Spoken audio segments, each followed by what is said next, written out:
가끔 텔레비전을 보면 나의 뿌리를 찾아 같은 내용을 다루는 것을 보신 적 있을 것입니다.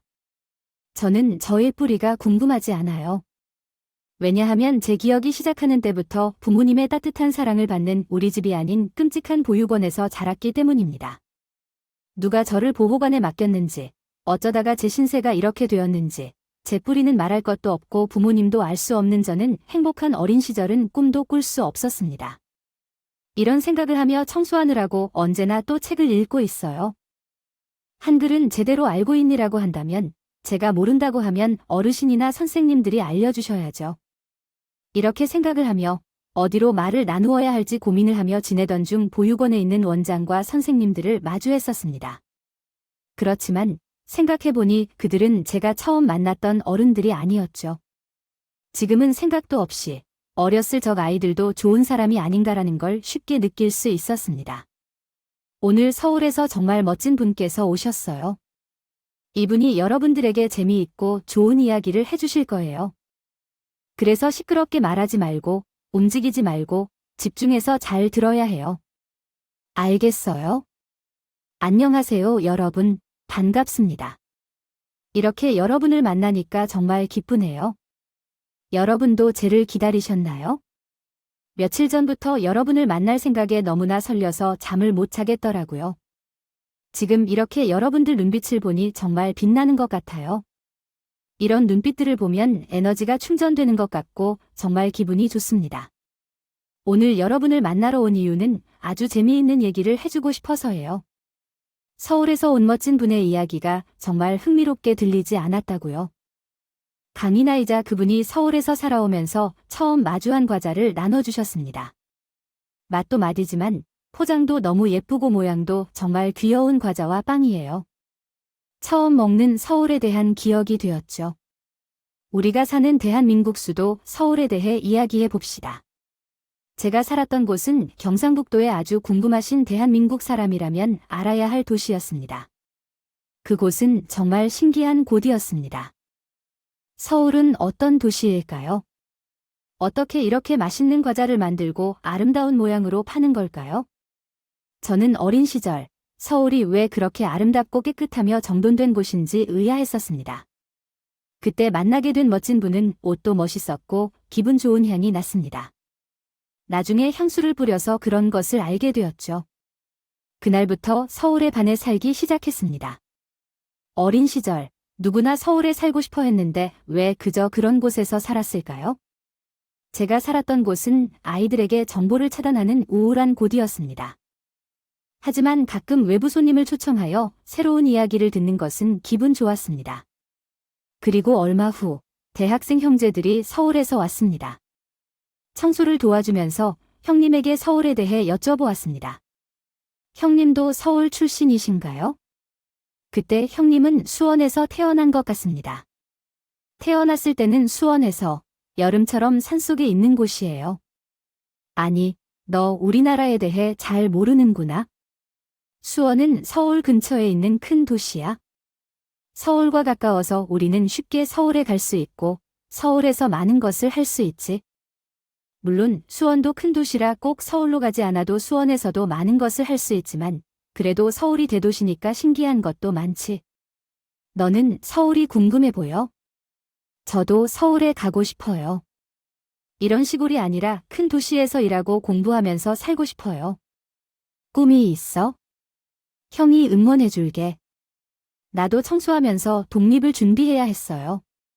많은 형들이 도와주어서 19살에 서울의 전문대학교에 합격을 했어요. 넌 여기를 벗어나 성공할지는 모르겠지만 어딜 가든 세상은 생각만큼 쉽지 않다는 걸 알게 될 거야. 정말 궁금해. 그런데 원장님은 왜 나를 싫어하는 거죠? 제 의지가 아니라 원장님이 저를 받았는데 왜 그렇게 제가 싫은 건가요? 그 눈빛이 싫어 보여? 마치 무엇이든 알고 있는 듯한 기분 나쁜 눈빛이에요. 그랬어요. 그것이 내가 주제 말하는 이야기야? 나는 그냥 버림받은 아이였고 내가 아무것도 잘하는 것은 없다고 말했어. 그래서 서울로 가서도 허세 부리지 말고 지내라고 했어. 서울은 나보다 공부 잘하고 돈 많고 멋진 사람들이 가득해서 내가 아이로서 자랑스럽게 키웠다고 말하는 건 맞는 얘기인지 의심스러웠어. 그래서 그런 얘기를 듣고 시골 보육원을 떠나 서울로 왔어. 그때는 2월 중순이었는데 한파가 찾아온 날씨였지. 보육원 원장은 저런 사람이었지만 아이들을 위해 후원금을 소중히 여기는 좋은 사람이었어. 내가 받은 후원금으로 학교 근처에서 원룸을 구하고 3월에 아르바이트를 시작했어.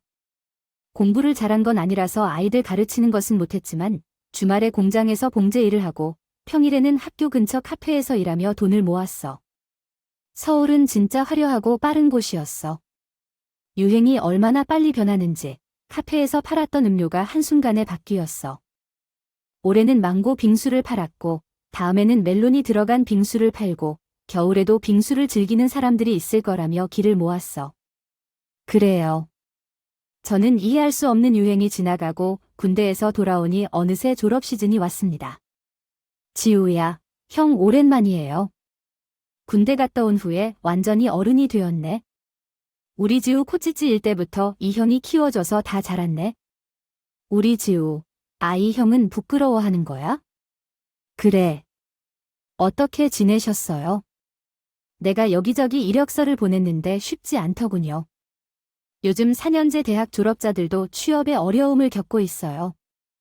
내가 지금 다니는 회사도 이력서를 제법 신중히 검토하며 고용 결정을 내리는 군대라서요. 오늘 형이 쏜다. 뭐 먹고 싶으세요? 대학 졸업만 해도 모든 게 쉬울 줄 알았는데 쉽지 않더군요. 그래서 저는 카페 일을 그만두고 본격적으로 공장에서 일하기 시작했습니다. 굉장히 체력 소모가 심한 일이었는데 정해진 타이밍에 기계와 맞춰 일하고 화장실도 자유롭지 않았지요. 그래도 열심히 일하고 돈을 모아서 집을 사는 등 여행까지 꿈을 이루고 싶네요. 서울에 처음 왔을 때의 충동이라면서 왈 가볍게 해보는 기분이었어. 게다가 바다 조금 가보고 싶단다. 혹 다른 도시에서도 그 경험을 즐겨볼게요. 일을 해서 모은 돈이겠는데 그 티는 없도록 필요한 곳에 투자할 생각이야. 이젠 돈을 허심탄회하지 마세요. 투자 실패 걱정하지 않아. 형이 최고의 주식 에이전트라고 하던데요. 당신을 형 믿기 때문에 난 아예 망설이는 건 없는데 돈에는 진심 걸지 않아. 혹 좀 만만치도록 시세로 업그레이드 해보라 했을 때 저는 진지하게 거절하면서 어르신 중 몇 명이 주식 투자로 큰 손을 잃은 것을 봤다니까 겁난 적이 있었어요. 번 돈을 어떻게 잃겠어. 그래서 형 투자제에 거절했지. 거절한 내 내성 경우에는 희망 확률이야 이 정도 이익만 얻겠다. 아, 좋겠어. 아이 꿈 크게 가져야지. 2배가 뭐냐. 10배, 100배는 문제 없어. 내가 진짜 믿는 형이랑 투자하는 거지. 이거 잘못되면 진짜 큰일 나는데. 형도 알잖아. 내가 이 돈 어떻게 모아왔는지.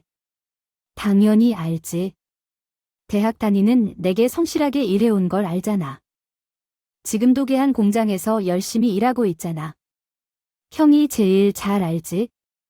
지금 형님에게 맡기는 돈이 어떤 돈인지. 나도 제일 잘 알잖아.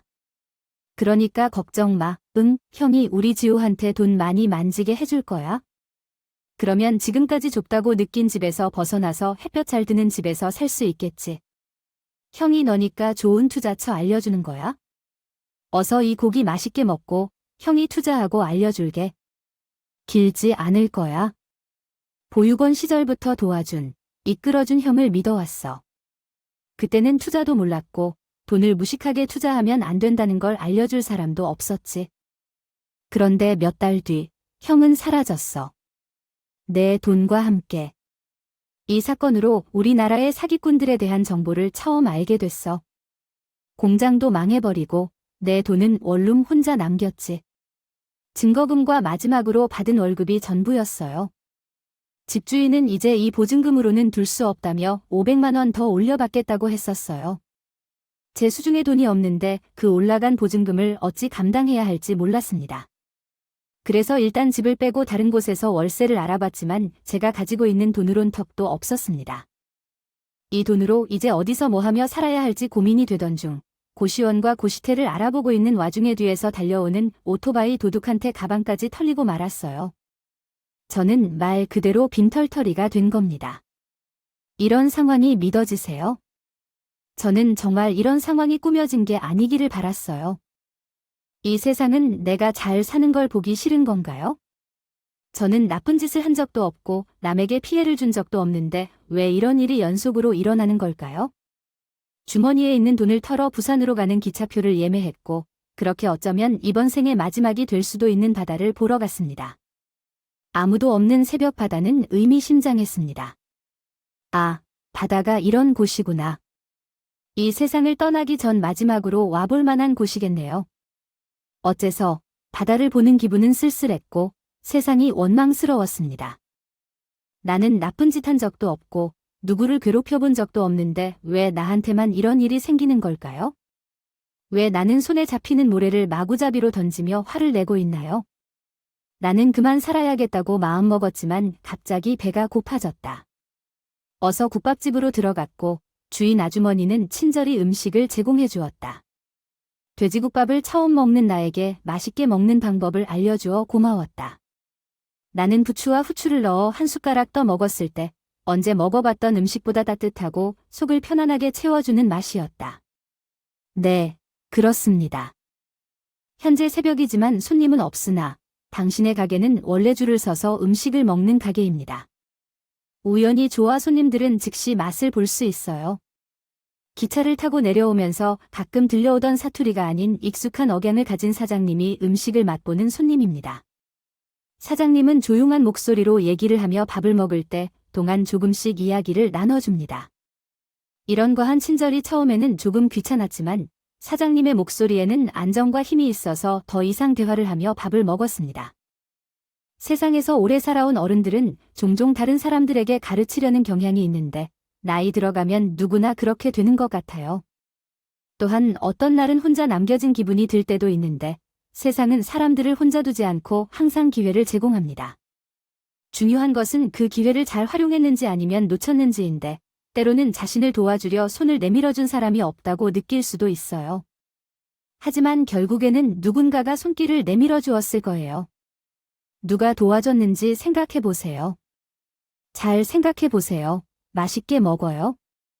별것 아닌 말을 저는 눈물이 났습니다. 지금 저에게 살려고 손을 내밀어준 사람은 다름 아닌 국밥집 사장님이었다. 눈물 젖은 국밥을 먹고 용기를 내 사장님께 말씀드렸습니다. 저 사장님 사실 제가 사기를 당해서 지금 돈이 하나도 없어요. 제가 방금 먹은 국밥을 계산하면 서울에 올라갈 돈도 없어요. 그래서 그런데 혹시 가능하시다면 저 여기서 일하면서 돈 좀 벌 수 있을까요? 러고 싶어요, 네. 저 다시 돈 벌어서 일어서고 싶어요. 손님이 그렇게 하고 싶으면 그렇게 해요. 대신 제대로 각오해야 할 거예요. 우리 집에 줄 서는 맛집이라는 말은 그냥 한 말이 아니거든요. 그리고 전 그날 낮부터 바로 일을 시작했습니다. 사장님의 말은 거짓말이 아니었어요. 11시가 넘어가자 진짜 밀물처럼 밀려 들어왔습니다. 아무것도 할 줄 몰랐던 제가 처음 했던 일은 설거지였다. 그리고 닦아도 손님들이 먹은 시기는 줄어들지 않았어요. 일해 보니까 어때요? 정말 엄청난 경험인데요. 아, 이렇게 끊임없이 일하다 보니 잡생각이 들지 않아서 너무 좋았어요. 내일도 잘 부탁해요. 서울에서 왔으면 잠 잘 것도 없겠네요. 우리 건물 2층을 창고로. 내가 쓰러지고 있지만 그래도 인간은 살아갈 수 있어요. 어디서든 괜찮아요. 굳이 그렇게 전부터 괜찮다고 하네요. 김치찌개 집주인님의 배려 덕분에 일도 하고 편히 쉴 수 있는 곳도 얻을 수 있었습니다. 지우 씨, 여기 수저가 부족해요. 빨리 설거지해 주세요. 네, 알겠습니다. 모두 주인님을 닮았을까요? 직원들도 친절했어요.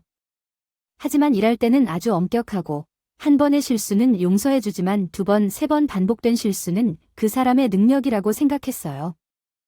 이곳에서 일하면서 정말 많은 것을 배웠고 소중한 삶을 쉽게 포기하려 했던 생각을 많이 했습니다. 오늘은 즐거운 회식 날이니까 다들 잘 먹어요. 모두 수고했어요. 그날은 김치찌개 집 회식 날이었고 주인님이 고른 메뉴는 암소갈비였어요. 역시 처음 먹어보는 음식이었고 정말 부드럽고 입안에 고기가 들어가자마자 녹아내려요. 태어나서 이렇게 맛있는 고기를 처음 먹을 줄 몰랐었어요. 지유 씨, 어때요? 맛이 정말 좋아요? 네, 고기가 이렇게 부드럽게 녹아요. 여기 주인님만의 비법이 있어요. 배우고 싶지 않아요? 이렇게 맛있는 고기를 만드는 비법, 배우고 싶다고 할 수 있는데요. 기술인 것 같아요. 먹을 것에 만족하는 게 아니겠어요? 옳지요. 그러지 마요. 배워보세요. 주방에서 설거지하는 것보다 훨씬 재밌을 텐데요. 맞아요. 내가 그럴 거라고 하겠어요. 언제까지 설거지만 하면서 살 수는 없잖아요. 한번 잘 생각해봐서 말해주세요. 국밥집에서 설거지만 하던 제가 갑자기 부드러운 고기를 만드는 비법을 배운다. 처음에는 말도 안 되는 일이라고 생각했어요. 그런데 며칠을 설거지하며 생각해보니 평생 설거지만 하며 살 수는 없겠다는 생각이 들었어요.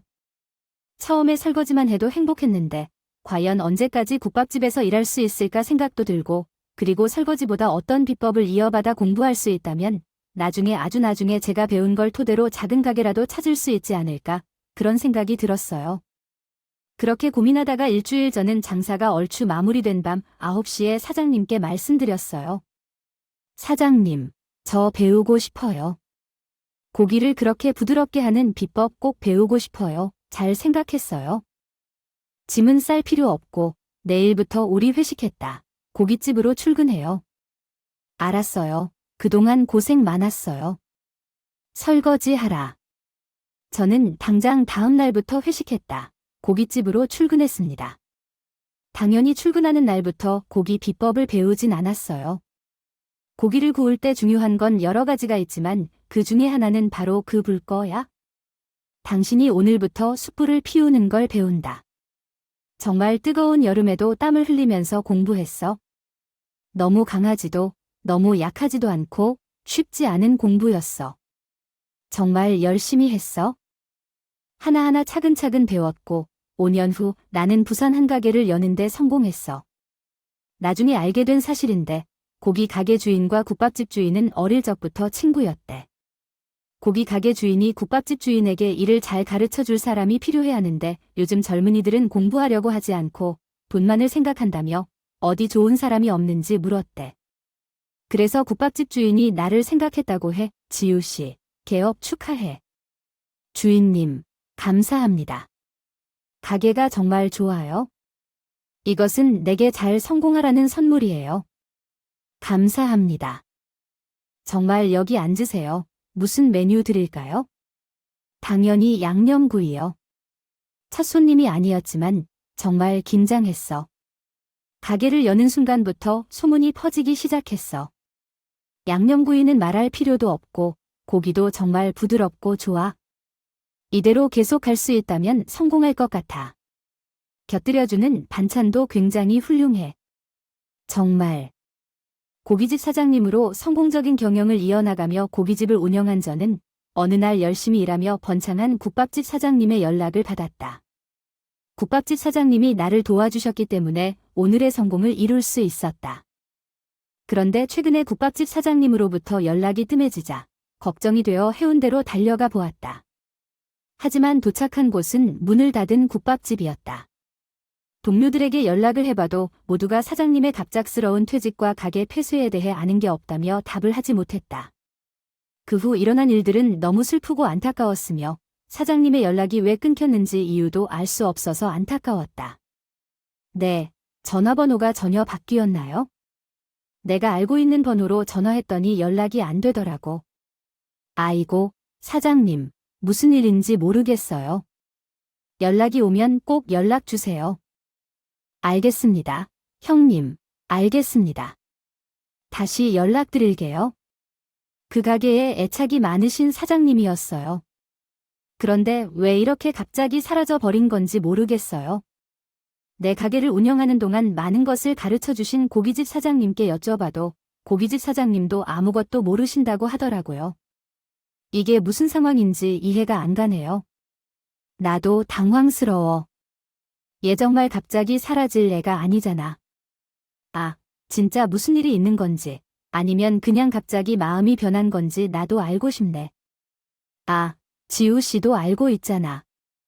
국밥집에 정말 많은 계획을 가지고 열심히 노력하고 있어.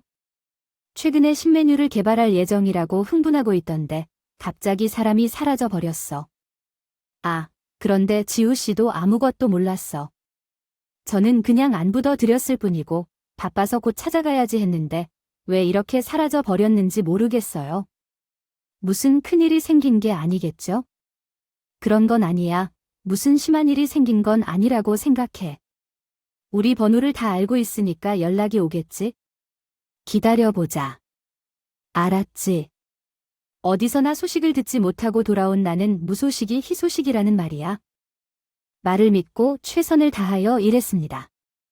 세월이 흘러서 5년이 지난 후 저는 부모님의 고깃집 사장이 되었습니다. 그 해는 연말 크리스마스가 다가왔던 때였죠. 보너스를 직원들에게 주기 위해 은행에서 1억을 인출해 왔습니다. 보너스를 직접 수령하는 것이 더 기분이 좋았어요. 돈을 인출하고 돌아와 보니 가게에서 낯선 일이 벌어지고 있었습니다. 잠시 해결하러 갔다가 돌아오는데 부주의 아이가 돈봉투를 들고 밖으로 나가는 것을 보았습니다. 빨리 그 아이를 잡으라고 하니 성급한 일이었지만 손님들이 모두 떠난 늦은 시간이었어요. 아이를 향해 가서 상황을 해결하고자 하였지만 어떻게 해야 할지 고민하던 중 인기척이 들렸습니다. 그곳에 온 아이는 바로 돈을 훔치려던 아이였습니다. 오마이갓, 이 아이가 CCTV에 찍혔는데 말이 되나요? 라며 깜짝 놀랐습니다. 아이는 당당하게 돈봉투를 내어주며 사장님, 돈 다시 가져왔어요 라고 말했습니다. 아이가 다시 찾아와 이렇게 말한다니 무슨 일이 일어나고 있는 건지 알 수가 없었습니다. 제발 도망가지 말고 빨리 사장님이 돈이 그대로 있는지 확인하세요. 정말 무서움이 없구나. 이 돈이 어디서 온 돈인지 안다면 그대로 가져가면 안 돼. 그렇지 않으면 발버둥 쳐야 해. 만약 들도 있으면 말해. 왜 가져갔어? 당신은 범죄자야. 벌을 받아야 해. 섭섭해. 중에 100만 원은 엄마의 치료 비용으로 사용했어. 나중에 무조건 갚을게. 정말 미안해. 죄송해. 빼앗아 쓴 돈을 빼앗아가고 죄송하다니. 사장님, 제발 봐주세요. 아이가 걸어 들어와서 얼굴을 봤을 때 직원이 하는 소리가 두한이 안 들려요. 이름이 뭐야? 김진수. 엄마 이름은 정숙이야? 정말 엄마를 닮았네. 정말 많이 닮았구나. 쌍꺼풀도 똑같아. 다녀오면 이런 얘기 많이 들어? 네, 엄마 닮았다는 말 많이 들어. 우리 엄마 어떻게 하시지? 그건 아저씨가 말해야죠. 눈물이 넘쳐서 아무 말도 못했어요. 국밥집 사장님과 뚝 닮았다. 아이가 돈이 필요해서 돈을 훔쳐갔다는 것은 이해가 되지 않았습니다. 결국 사장님을 찾아서 만난 기쁨과 함께 사장님께서는 이전 어떤 일들이 있었는지 궁금해하셨고 아이가 이런 행동을 하는 이유에 의문을 가졌습니다. 어쨌든 사장님을 다시 만날 수 있다는 기쁨으로 모든 감정이 얽혀 아이 앞에서 대성통곡했습니다. 사장님은 괜찮으세요? 라며 물었지만 아이는 자신을 이해한 느낌을 받고 있었고 어떻게든 상황을 해결하겠다는 각오를 내비쳤습니다. 사장님은 경찰에 연락하지 말아달라며 이를 감사했고 내일 다시 이야기하겠다고 말했습니다. 그리고 사장님을 만나 뵙고 직접 얘기를 들어야겠다는 생각을 했습니다. 아이는 주변 사람들을 도와주는 모습을 보여주고 있었습니다. 어머니가 병원에 있어서 아이와 함께 찾아가기로 결정했습니다. 어머니는 암이라는 진단래, 의사, 선생님이 치료가 가능하다고 말했어요. 수술도 했지요. 여러 번. 그런데 아저씨가 우리 어머니를 어떻게 아시는 건가요? 어디내도 듣지 않았었는데요. 어려 시절에 씨의 어머니가 씨를 여러 번 살려주신 적이 있어요. 그렇기에 이번에는 저가 어머니를 살려드리려고 하거든요. 걱정하지 마세요. 알았죠? 그랬어요. 병원에 도착해 심호흡을 하고 병실로 향했습니다. 그러나 병실이 시끄럽고 무슨 일인지 궁금해졌어요. 진수의 손을 잡고 달려가니 사장님이 환자복을 입고 우리를 향해 뛰어오고 계셨어요. 진수야, 어디 갔다 온 거야? 왜 엄마에게 말도 안 하고 도대체 어디로 갔었던 거니? 엄마를 걱정하게 하면 안 돼, 사장님. 우리 지우 씨는 어떻게 되어 있어요? 우리 아들 지우 씨도 같이 오세요. 이곳은 어떻게 된 건가요? 사장님을 모셔서 병실로 들어갔습니다. 진수야, 여기서 잠 좀 자. 사장님께서는 아니요. 제 딸이 자. 진수는 일단 이모의 손을 잡고 집으로 갔어요. 그리고 저는 사장님께 오늘 있었던 사건을 전부 말씀드렸어요. 진수가 제 가게에 찾아와서 돈을 훔친 일로요. 무겁지 않나요세요? 어느 날 젊은이가 내 가게로 찾아와서 새로운 투자 기회를 제안했다. 젊은이는 여의도에서 잘 나가는 투자자라며 명함을 건네며 소개했다. 젊은이는 부산에 꽤 오래 머물었고 가게의 국밥을 처음 먹어보았다며 맛있다고 했다. 그 이후로도 매일 저녁에 오고는 점심을 빠짐없이 먹고 갔다. 그러던 어느 날 젊은이는 저를 불러내며 투자 기회를 제안했다. 그는 훌륭한 투자 기회가 있으니 돈을 투자해달라고 했다. 이에 저는 의심하며 돌이켜보았고 그리도 어느 날 그의 모습을 보자 알 수 있었다. 그것은 저희 아들 진수였다. 진수는 당연히 부인하며 엄마 병원비로 100만 원을 사용했다고 고백했다. 그리고 남은 돈을 반품했다. 나는 돈보다 중요한 것이 있었다. 현재 상황은 해결되었고 이야기는 마무리되었다. 하지만 나는 뉘우치는 마음이 들었고 사기를 당했음을 사장님께 비밀리에 알렸다. 그 후로부터 나는 사장님의 비밀을 지키기로 했다. 생각 없다고 했지만 계속 좋은 상품이 있다며 나를 꼬셨어요. 나는 과거 생각이 나서 주먹이 꽉 쥐어졌습니다. 본인이 서울에 아주 좋은 곳에서 본 자리가 있는데 거기에 분점을 내면 너무 좋을 것 같다는 거야? 서울에선 이렇게 제대로 된 돼지국밥 먹을 곳이 없으니 아마 가게를 오픈하자마자 분명 대박 날 거라 했지. 나는 그건 고민됐어요. 내가 만든 돼지국밥을 더 많은 사람이 맛있게 먹을 수 있다면 얼마나 좋을까 하고 말이죠. 사실 여기에 흔들리면 안 됐었는데 그래서 그 사람을 따라서 서울도 몇 번 왔다 갔다 했어요. 돈만 제대로 투자하면 본인이 인테리어부터 모든 것을 다 알아서 하겠다고 했지. 나는 그냥 부산에서 작게 장사하는 사람인데 이렇게 큰 곳에서 장사하려면 그것도 부산이 아닌 서울에서 장사하려면 뭘 어떻게 준비해야 하는지 잘 모르니까 돈을 맡기고 전적으로 그 사람한테 알아서 해달라고 했어요. 이게 문제였죠. 그 사람은 그렇게 제 돈을 가지고 사라졌어요. 정말 큰 돈 때문에 몇 달간 고민하고 눕게 되었어요. 그 돈은 어떻게 벌었는지 모르지만 건강이 나빠지기 시작했어요. 병원에서 건강검진을 받았더니 갑상선 암이라고 해요. 그래서 지금은 병원에 입원 중이에요. 지유 씨는 잘 지내시나요? 어디 갔다 다니기도 어렵고요. 돈 투자한 만큼 삶이 어려워졌다는 생각이 듭니다. 불행은 한 번에 찾아오는 법이죠. 시부모님도 어려운 일이 있어서 돈을 많이 소비했더니 제 상황이 이렇게 됐어요. 부끄럽고 누구에게도 연락하기 어렵네요. 저도 복잡하고 죄송합니다. 아들이 무모하게 소비한 돈 대신 제가 갚겠어요. 아니요, 사장님 그럴 필요 없어요. 대신 그 사기꾼을 잡겠어요. 앞으로 생활비를, 병원비 걱정하지 마세요. 다 해결할게요. 아니, 괜찮아. 나도 도울 거야. 사장님이 제 목숨 구해주신 분이에요.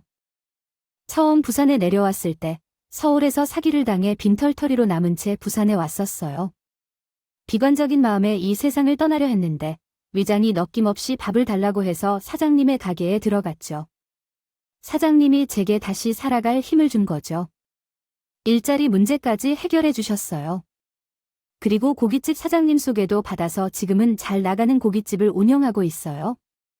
모든 건 사장님 덕분이에요. 아무것도 걱정하지 마시고 받아주세요. 그렇죠? 혹시 사기꾼의 명함 받지 않았어요? 이름은 강성진이던데 그 사기꾼 이름과 같아요. 그가 소개를 해서 하는 강성진이죠. 상황 파악을 위해 당장 경찰에 신고해야 해요. 제가 가면 즉시 도착하겠습니다. 그리고 제가 기고 도착했습니다. 사기꾼은 가게 안에서 커피를 마시고 텔레비전을 보고 있습니다. 그지한 면상을 가지고 있는 그 사람을 발견했습니다. 정말 그 사람이 어이없을 정도로 치타차게 걸어왔어. 미안해. 미안해. 뭐가 미안한 거니? 나는 그 사기꾼한테 달려들어 멱살을 잡고 바닥에 내려 꽂은 걸. 아이야, 지우야? 이거 좀 놓고 얘기하면 안 될까? 나는 이번에 진짜 좋은 거를 물었거든. 이거 잘 되면 너는 그때의 돈의 5배를 넘게 벌 수 있어. 5배 같은 소리를 하며 자빠질 줄 누가 알았겠지? 야, 이 인간아. 나는 하루에 매출이 얼마나 나오는지 알면서 그런 소리를 하는 건 알고? 그때 나에게서 투자한 돈을 당장 갚아줄 수 없어. 아니라고. 그러니까 그때 받아간 돈을 다시 돌려줘야 한다고 했지. 아, 우선 나는 이걸 놓고 얘기하기 싫어. 동생아, 시끄러워. 이게 끝이 아니라는 걸 알아? 우리 국밥집 사장님한테서 뜯어간 돈도 다 갚아야 한다고 할 거야? 안 그러면 진짜로 죽을 때까지 콩밥만 먹을 줄 알아? 알겠어. 나의 아침에 경찰이 도착하자 나는 그 사기꾼을 깔끔하게 경찰에게 넘겼어. 사장님, 내 며칠 전에 사장님께서 훔치고 도망간 그 아이에 대해 어떻게 하실 생각이십니까? 아, 그건 신경 쓰지 않으셔도 돼요. 저 사기꾼을 잘 처리해 주세요. 어마어마하게 치려오던 10년 전부터 사기를 치고 다닌 인간이라고 하네요. 잘 부탁드리겠습니다. 사실 복수가 조금 아쉬울 뿐이었어. 조금 더 물리적인 충격을 줬으면 좋았을 텐데. 하지만 증거가 없어서. 제가 어떻게 그 사람이 사기꾼인지 알게 되었냐면 그 사람이 사장님께 주신 명함을 보고 알게 되었어요. 제게도 그 이름이 익숙한 이름이어서요. 이전에 부산에서 사기를 당한 적이 있었거든요. 그래서 직원들에게 그 사람의 이름을 물어보니 똑같은 이름이었어요. 그래서 바로 경찰에 신고하고 생포했습니다. 이후 사장님은 1년 이상 치료를 받으셨고 완치된 후 국밥집으로 다시 돌아오셨어요. 제가 일할 수 있도록 조치를 다 취해놓고 함께 일했던 직원들도 다 모아냈습니다. 그분들도 사장님의 복귀를 무척 기다리고 원했어요. 회장님의 완쾌를 축하드립니다. 회장님 정말 그리웠어요. 가족들이 국밥 언제 먹을 수 있는지 물으며 정말 혼란스러웠어요. 그 막바로 다시 맛보실 수 있을 거예요. 네, 이렇게 말도 없이 가게를 닫아 정말 죄송했어요. 그럼에도 불구하고 원망하지 않고 이렇게 기다리시고 다시 함께 일해 주실 거라 하셔서 얼마나 기뻤는지 몰라요. 다시 한번 잘 부탁드립니다. 저희도 잘 부탁드립니다. 그 명성은 어디로 갔는지요? 국밥집 문을 다시 여니 문전성시조가 되었습니다. 꽤 오랜 시간 가게를 닫아서 어떻게 이렇게 많은 분들이 오시는지 정말 이해가 안 돼요. 거기다 맛도 변함없다는 칭찬을 받아 기분이 좋네요. 그렇게 무사히 오픈 주간을 마치고 드디어 쉬는 날, 저는 회장님은 모셔 병원에 다녀왔어요. 혹시 다시 식당 운영이 몸에 무리가 되지 않을까 하는 걱정이 들었거든요. 지금처럼 즐겁게 활동하세요. 아무것도 안 하면서 가만히 있는 것보다 건강에 좋아요. 알겠어요. 그렇게 무리하지 않고 올바르게 돌아가자. 24시간 운영은 안 되겠죠? 충분한 휴식을 취해야 해요. 같이 오신 분이 그걸 잘 지켜주셔야 합니다. 네, 신경 써주시겠다고요. 진료가 끝난 후 반가운 꼬마 손님이 우리를 기다리고 있었어요. 아저씨 진수야. 아이고 우리 진수. 정말 많이 컸네. 그 사건 이후로 진수는 한층 더 성장한 것 같았어요. 사실 돈을 훔친 다음날 사장님에게 정말 꿀뚝 빠진 혼날 줄 알았다고 해요. 내가 얼마나 힘들던지 남의 것을 탐하지 말라고 가르쳐 주셔서 참 좋았어요. 아이가 그럴 만한 목적이었는지 상황이 달랐다면 어땠을까 하는 생각도 들지만 만약 주인이 다른 사람이었다면 얼마나 참답기지했을지 상상할 수밖에 없어요. 진수는 분명히 배웠을 거예요. 남의 것을 탐내지 말고 욕심내지 말라는 사실을 말이에요. 아이가 좋은 어른이 되기 위해 키워지는 것이라고 생각해요. 진수야, 뭐 먹고 싶어? 아저씨가 다 살게. 저 아저씨, 내 가게에 가서 고기 먹고 싶어요. 고기 먹고 싶어요. 알았어. 지금 바로 출발하자. 예, 진수가 맛있게 먹는 모습을 보면서 정말 기뻤어요. 어른들이 왜 먹는 것만 봐도 배부르다고 하는지 알 것 같아. 인연이란 무엇일까? 삶이란 또 무엇일까? 그저 사라지는 것일까? 언젠가 정말 의미 없는 삶을 살았었어요. 여러분도 제 이야기 알죠? 그러나 국밥집 사장님을 만나며 삶을 180도 바꾸게 되었어요. 식업으로 성공한 사장이 되었습니다. 제 뿌리를 찾지 못한다면 내가 그 뿌리가 되어 사람들을 양성하고 기르는 것은 어떨까요? 가끔 조상님들이 덕을 보자고 하는 얘기를 듣곤 합니다. 덕을 볼 수 있는 조상님이 없다고 너무 슬퍼하지 마세요. 나를 이끌어주고 도와줄 사람은 내 곁에, 우리 가까이에 분명히 있을 겁니다.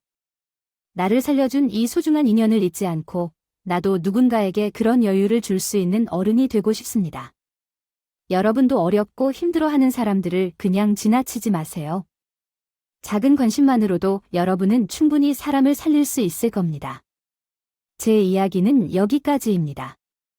들어주셔서 감사합니다. 안녕히 계세요.